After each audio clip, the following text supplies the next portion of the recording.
Question number 25. A man is watching from the top of a tower. A boat is speeding away from the tower. The boat make an angle of depression of 45 degrees with the man eye when at a distance of 60 meters away from the tower. After 5 seconds, the angle of depression become 30 degrees. What is the approximate speed of boat, assuming that it running in still water? अब मेरे को इस question में बोल रहे हैं कि एक टावर है ना।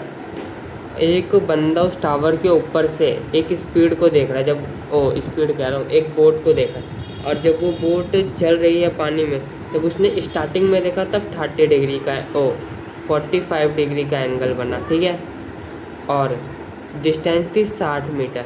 फिर जब उसने बाद में देखा तब 30 डिग्री का एंगल बन रहा था, और तब हमें पता नहीं डिस्टेंस क्या थी, लेकिन उसने यहाँ इस पॉइंट से इस पॉइंट में जाने में उसे 5 सेकंड लगे।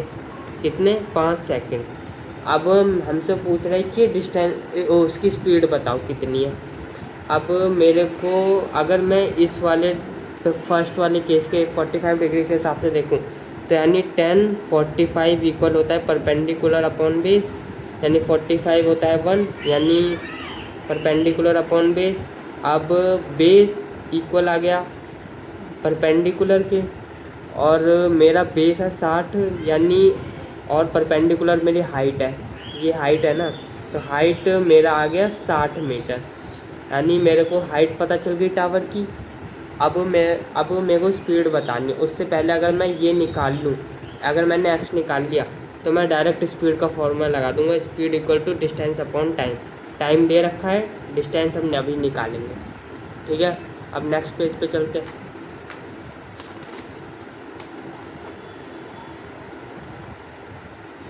अब मेरे को उसी जैसे मेरे को हाइट तो पता ही है, तो मैं 10 30 लगा देता हूँ, यानी 10 30 equal to perpendicular upon base, perpendicular यानी हाइट, ठीक है।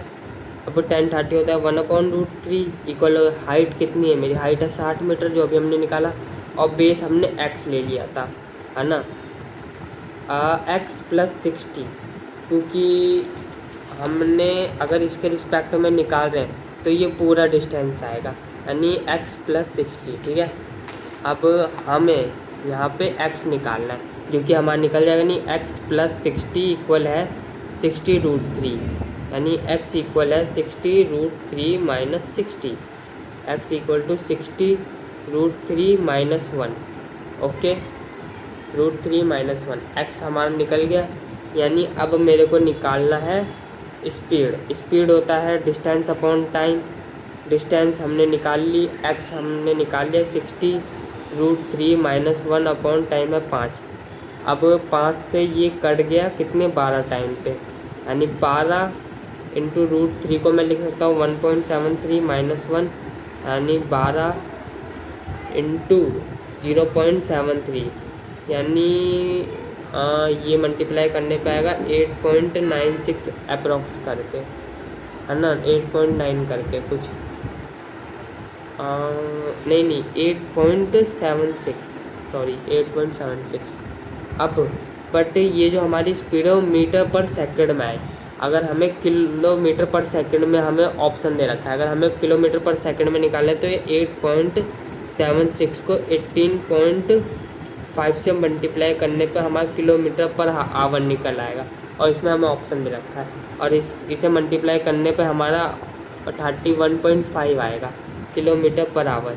और यानी अगर अप्रॉक्सीमेटली जो हमें क्वेश्चन में बोल रखा है कि अप्रॉक्सीमेटली निकालना है, तो ये 32 किलोमीटर पर आवर की स्पीड है, तो यही हमारा आंसर है।